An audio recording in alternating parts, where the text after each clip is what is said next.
Like कीजिए, subscribe कीजिए और शेयर कीजिए। बेल आइकॉन का बटन दबाना ना भूलिए और देखते रहिए लंत्रानी न्यूज लाइव। सभी पत्रकार बंधुओं को नमस्कार। भारतीय जनता पार्टी कल से रो रही है कि उनका ऑपरेशन लोटस दिल्ली में ऑपरेशन बोगस बन गया। उनके ऑपरेशन लोटस को मनीष सिसोदिया जी ने और आम आदमी पार्टी ने फेल कर दिया। जो प्रयोग उन्होंने शिंदे के ऊपर किया वो प्रयोग सिसोदिया ने फेल कर दिया। इसलिए पूरी की पूरी भारतीय जनता पार्टी ऊपर से लेकर नीचे तक विलाप कर रही है, रो रही है।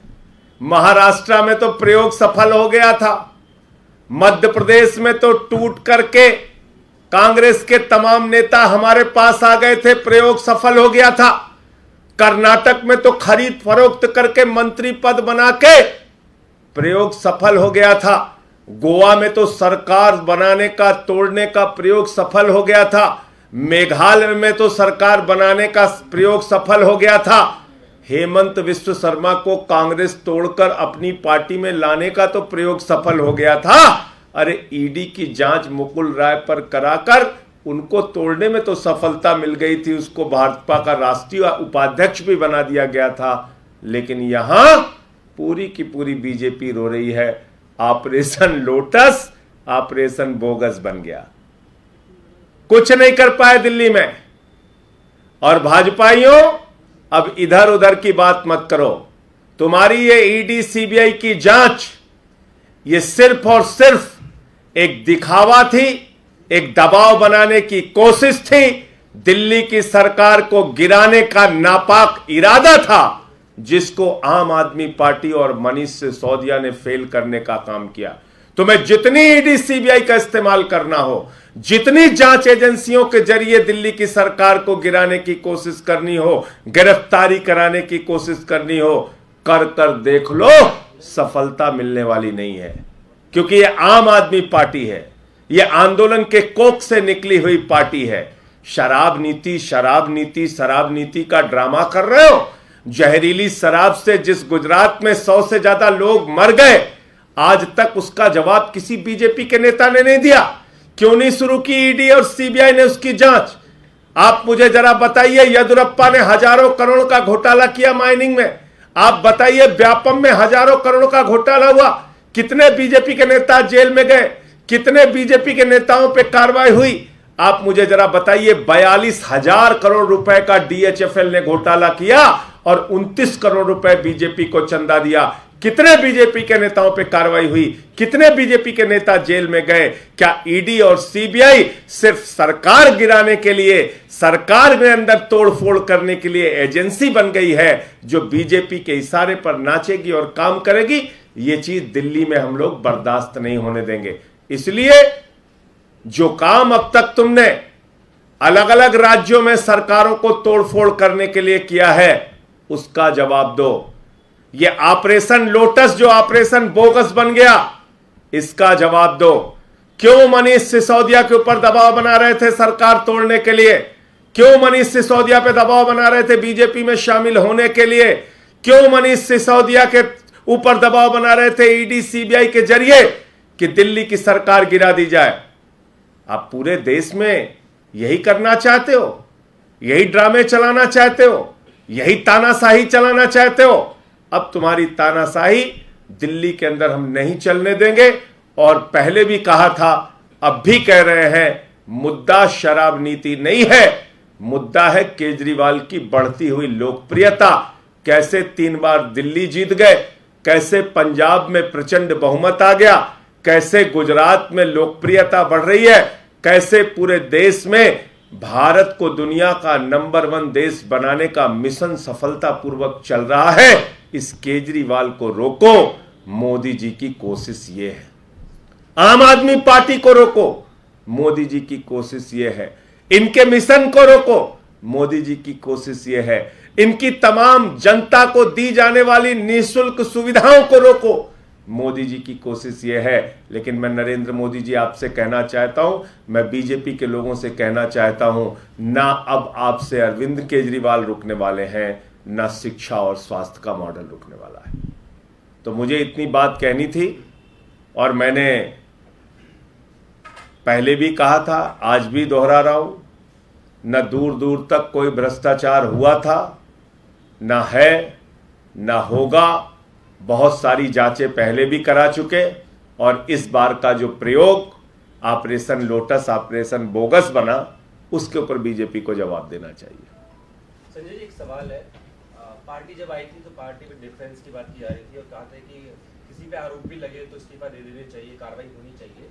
तो क्या अभी भी वही चीजें हैं पार्टी के अंदर, अगर किसी पे आरोप लग रहे हैं तो? देखिए, सबसे पहले तो मैं आपको इस सवाल को पूछने के लिए धन्यवाद देना चाहता हूं। इसका मतलब आप ये मानते हैं कि कुलदीप सेंगर की पार्टी विद द डिफरेंस नहीं है। आप ये मानते हैं कि चिन्मयानंद की पार्टी विद द डिफरेंस नहीं है। आप ये मानते हैं कि येदियुरप्पा की पार्टी से ईमानदारी की उम्मीद नहीं की जा सकती। आप ये मानते हैं कि व्यापम घोटाले वालों से ईमानदारी की उम्मीद नहीं की जा सकती।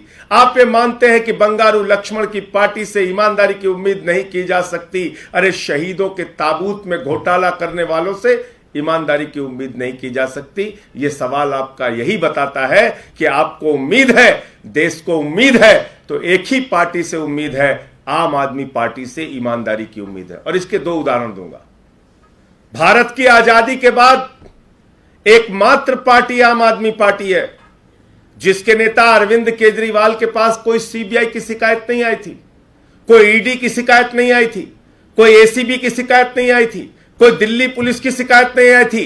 बावजूद इसके अपने मंत्री का जरा सी भी गलती पाने के बाद उन्होंने निकाल के बाहर किया। याद कर लीजिए, भगवंत मान जी की सरकार पंजाब में, कोई ईडी की जांच नहीं, कोई सीबीआई नहीं, कोई एसीबी की रिपोर्ट नहीं। जैसे ही उनको भ्रष्टाचार मिला अपने मंत्री का, उन्होंने निकाल के बाहर किया। लेकिन उत्पीड़न और भ्रष्टाचार में फर्क होता है। उत्पीड़न की कहानी मैं बता रहा हूं, 1 मिनट में सुनिएगा। 2015 में दिल्ली के मुख्यमंत्री के दफ्तर पर सीबीआई का छापा मारा गया, कहा गया बहुत बड़ा घोटाला मिल गया है। क्या हो गया 7 साल में? कुछ नहीं निकला। दिल्ली के उप मुख्यमंत्री मनीष सिसोदिया के घर पर सीबीआई का छापा मारा गया, कहा गया बहुत बड़ा घोटाला मिल गया। क्या निकला उसमें? कुछ नहीं निकला। दिल्ली के 40 विधायकों को पकड़ के जेल में डाला, बोले बहुत बड़े अपराधी हैं तो इनको फांसी चढ़ा दो। दिल्ली की कोर्ट ने उनको बरी किया, दिल्ली पुलिस को फटकार लगाई। 450 फाइलों की जांच कराने के लिए सुंगलू कमेटी बनाई, 450 फाइलों की जांच कराने के लिए। बोले बहुत बड़ा भ्रष्टाचार मिल गया, अब तो कोई बच ही नहीं पाएगा। बाद में कह दिया कुछ नहीं निकला। सर्विसेज के मामले में सत्येंद्र जैन के ऊपर सीबीआई की जांच कराई, बाद में 3 साल के बाद कह दिया सीबीआई को कुछ नहीं मिला। तो आप मुझे बताइए, एक के बाद दूसरा ड्रामा, दूसरे के बाद तीसरा ड्रामा, तीसरे के बाद चौथा ड्रामा, ये जांच वो जांच। हम तो फिर अपनी पूरी पार्टी पे ही ताला लगा दें, सबको निकाल के बाहर कर दें अगर झूठे आरोप इसी तरीके से आप बेबुनियाद लगाते रहेंगे। कोई आधार नहीं, कोई बात नहीं। सरकार गिराने के लिए सीबीआई भेज दो, सरकार गिराने के लिए ईडी भेज दो, सरकार गिराने के लिए दिल्ली पुलिस भेज दो। ये तानाशाही दिल्ली के अंदर हम लोग चलने नहीं देंगे। हम पार्टी विद द डिफरेंस थे, हैं और रहेंगे। ईमानदारी से हम जनता की सेवा करना चाहते हैं।